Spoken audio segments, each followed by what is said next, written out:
Everyone welcome to शिक्षण met YouTube channel. तो आज हम बात करने वाले हैं फंक्शंस के बारे में। फंक्शंस क्या होते हैं, इन्हें कैसे यूज़ किया जाता है, कितने तरह के फंक्शंस होते हैं, फंक्शंस के एडवांटेजेस क्या हैं और भी काफ़ी सारी चीज़ें। तो चलिए शुरू करते हैं। सबसे पहले फंक्शंस होते क्या हैं। तो a function is a group of statements that exist within a program for the purpose of performing a specific task, और it is simply a group of statements under any name that is function name and can be invoked from another part of the program. इसका मतलब ये होता है कि functions Python में एक ऐसी ग्रुप ऑफ स्टेटमेंट्स होती हैं जो कि एक किसी स्पेसिफिक पर्पस के लिए यूज़ की जाती हैं, या फिर हम एक स्पेसिफिक टास्क को काम करने के लिए हम एक फ़ंक्शन का इस्तेमाल कर सकते हैं। से हम किसी भी फंक्शन को यूज़ करने के लिए सिंपली उसे अपने प्रोग्राम के अंदर राइट करके उसे लास्ट प्रोग्राम के इन्वोक कर सकते हैं, यानी कॉल कर सकते हैं। जब तक हम लोग फंक्शन को अपने कॉल नहीं करेंगे तब तक वो काम नहीं करेंगे। तो कभी भी हमें कोई भी फंक्शंस लिख कर हमें उसे हमेशा लास्ट में इन्वोक करना पड़ेगा, वरना वो फंक्शन काम नहीं करेगा। यहाँ पे हम एग्जांपल ले सकते हैं एक डिश वॉशर का। एक डिश वॉशर के अंदर जैसे हम अपनी जितनी भी गंदी डिशेज़ होती हैं उन सबको डालते हैं, फिर उसके बाद स्टार्ट का बटन दबाते हैं तो वो काफ़ी सारे टास्क परफॉर्म करता है। जैसे वो डिटर्जेंट डालता है पानी में, उन डिशेज़ को धुलता है, फिर उन्हें ड्राई भी करता है। तो यहाँ पे सीधा हम एक डिश वॉशर को एक फ़ंक्शन समझ सकते हैं जिसके हम अपने अंदर अपनी वैल्यूज़ डालते हैं और वो लास्ट में जाके एक आउटपुट देता है। Advantages of functions. फंक्शंस के काफ़ी सारे एडवांटेजेस भी हैं। इनमें से सबसे पहला आता है program handling becomes easier. Only a small part of the program is dealt with at a time. इसका मतलब ये होगा कि एक प्रोग्राम के अंदर फंक्शन डालने से वो प्रोग्राम ईजी हो जाता है, कॉम्पैक्ट हो जाता है। एक फंक्शन डालने के बाद हमें सिर्फ एक छोटे से पार्ट के एक प्रोग्राम को एक टाइम पर डील करना पड़ता है। इसका दूसरा एडवांटेजेस है reduce lines of code. As with the function, the common set of code is written only once and can be called from any part of the program, so it reduces line of codes and programming overheads. reduce lines of codes का मतलब ये होता है कि हम एक function के use करके अपने काफ़ी सारा टाइम और काफ़ी सारा लाइन ऑफ कोड कम कर सकते हैं किसी भी प्रोग्राम का। अगर हमें कोई भी टास्क रिपीटेडली करवाना है तो हम एक फ़ंक्शन का यूज़ करके उस टास्क को एक छोटे से प्रोग्राम में कम लिख कर अपना काम कर सकते हैं, और हमें जितनी बार ज़रूरत पड़े उतनी बार फंक्शन को कॉल कर सकते हैं। थर्ड एडवांटेजेस है easy updation.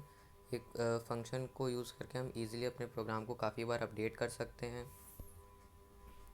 Types of functions. Functions को हम ब्रॉडली तीन कैटेगरीज में बांट सकते हैं। सबसे पहला है बिल्ट इन फंक्शंस, देन है मॉड्यूल्स, और उसके बाद है यूज़र डिफाइंड फंक्शंस।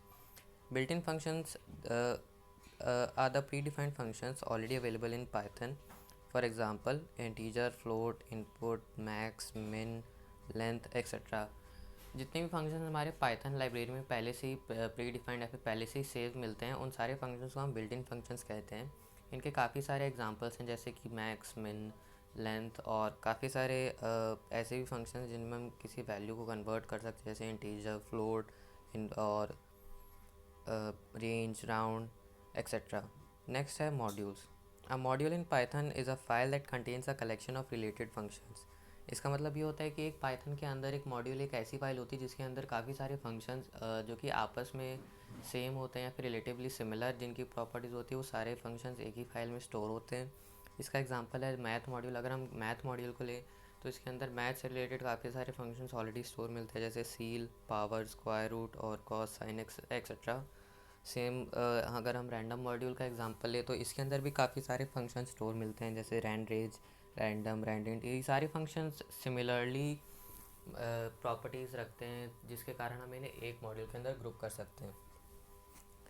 नेक्स्ट हमारा फंक्शन आता है जो कि लास्ट टाइप है फंक्शन का, यूज़र डिफाइंड फंक्शन। तो एक यूज़र डिफाइंड फंक्शन वो फंक्शन होता है जिससे हम यूज़र अपने आप डिफ़ाइन करते हैं। तो बेसिकली एक जैसे अगर हम बिल्ट इन फंक्शन का एग्जांपल है तो built in function already pre defined होते हैं हमारे पाइथन लाइब्रेरी में। वहीं पे दूसरी और एक यूज़र डिफाइंड फंक्शन हम यूज़र खुद बनाते हैं और उसका जो भी हमें प्रॉपर्टीज़ या फिर जो भी हमें फंक्शन से काम करवाना है उसके अंदर उसको डिस्क्राइब कर देते हैं। नीचे यहाँ पे एक एग्जांपल दे रखा है जिसमें लिखा है defined function one square brackets colon print I am learning function in Python. तो यहाँ पे हमने एक फ़ंक्शन को डिफ़ाइन किया है जिसका काम ये होगा कि हमेशा जब भी हम इस फंक्शन को कॉल करेंगे तो ये I am learning function in Python को प्रिंट कर देगा। नेक्स्ट है कि एक फ़ंक्शन वैल्यू कैसे रिटर्न करता है। कि जैसा अब तक हम लोगों ने देखा कि हमने सिर्फ अब तक यूज़र डिफाइंड फंक्शन के बारे में डिस्कस किया है जिसमें हम कोई भी वैल्यू या फिर कभी भी फंक्शन को कॉल नहीं कर रहे थे। अब हम ये पढ़ेंगे कि हम किसी भी वैल्यू या मतलब किसी भी एक फंक्शन से कोई भी वैल्यू कैसे निकलवा सकते हैं। तो इसके लिए काफ़ी सिंपल सा सिंटैक्स होता है, def function name arguments colon. उसके बाद जब हम एंटर दबाएंगे तो ऑटोमेटिकली इंडेंट होने के बाद वहाँ पे हमें रिटर्न वाला स्टेटमेंट लिखना पड़ेगा जिसमें होगा रिटर्न और उसके अंदर वैल्यू। इसका सीधा सीधा मतलब ये होता है कि अगर हम जब तक किसी भी फंक्शन के अंदर रिटर्न सिंटैक्स का यूज़ नहीं करेंगे तब तक वो फंक्शन हमें कोई भी वैल्यू रिटर्न नहीं करेगा। और जैसे ही हम लोग वहाँ पे रिटर्न का फंक्शन यूज़ कर लेंगे तो वहाँ पे वो तुरंत हमें जो भी हमने ऊपर फंक्शन को डिस्क्राइब किया था उसके हिसाब से हमें वो आउटपुट रिटर्न करने लगेगा।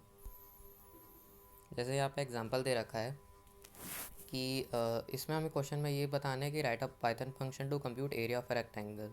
तो हम लोगों को पता ही है कि रेक्टेंगल के एरिया का फॉर्मूला क्या होता है, that is length into breadth.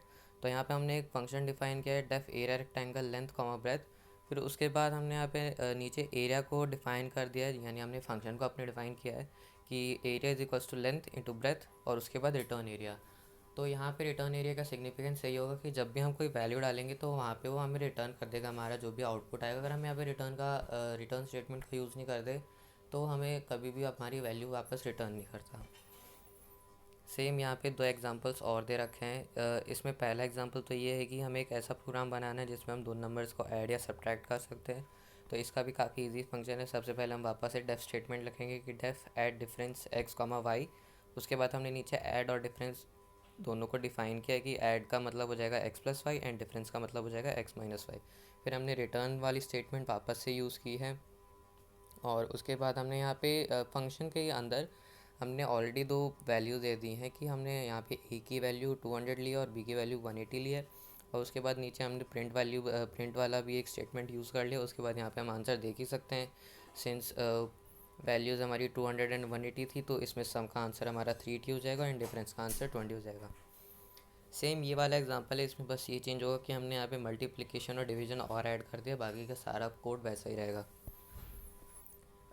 हमारा आज का लास्ट टॉपिक होगा parameters and arguments in functions. तो parameters are defined by the names provided in the parenthesis when we write function definition. These variables contain values required by the function to work. These parameters are also called formal parameters. Parameters का simple मतलब ये होता है कि जब भी हम किसी फंक्शन को डिफ़ाइन करते हैं तो जब हम फंक्शन डिफ़ाइन करते हुए पैरेंथेसिस के अंदर वेरिएबल वैल्यू यूज़ करते हैं हम उन्हीं को ही पैरामीटर्स कहते हैं। जैसे यहाँ पे आप लेफ़्ट साइड में जो फोटो दे रखी है उसमें एग्जांपल भी दे रखा है। यहाँ पे हमने एक फंक्शन डिफ़ाइन किया है जिससे हम सिंपल इंटरेस्ट निकाल सकते हैं। तो यहाँ पे जैसे हमने सिंपल इंटरेस्ट का जो फंक्शन डिफ़ाइन किया है which is def s underscore i bracket के अंदर p comma r comma t और फिर उसके बाद ब्रैकेट क्लोज कॉलन। तो यहाँ पे जो हमारे तीन वेरिएबल्स हैं पी आर टी, ये हमारे फॉर्मल पैरामीटर्स हो जाएंगे क्योंकि ये हमने फंक्शन जब हमने डिफाइन किया था तब यूज़ किए थे। वहीं पे दूसरी और arguments are the values provided in function call और invoke statement and passed to the variables of formal parameters of the function. In other words, an argument is a value that is passed to the function when it is called. Simple arguments का मतलब ये हो जाएगा कि जैसे parameters हमने वो variables को डिस्क्राइब किया था जो कि हम फंक्शन डिफाइन करते हुए यूज़ थे। बट जब हम अपने ही फंक्शन को वापस दोबारा कॉल करेंगे और उन वेरिएबल्स के अंदर जो हम वैल्यूज़ डालेंगे उन वैल्यूज़ को हम आर्ग्यूमेंट्स कहते हैं और इन आर्ग्यूमेंट्स को हम एक्चुअल पैरामीटर्स भी कह सकते हैं फिर एक्चुअल आर्ग्यूमेंट्स।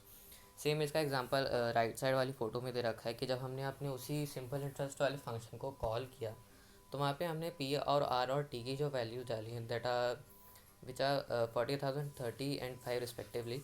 तो ये हमारे यहाँ पे फॉर्मल आर्ग्यूमेंट्स हो जाएंगे। That's all for today, thank you.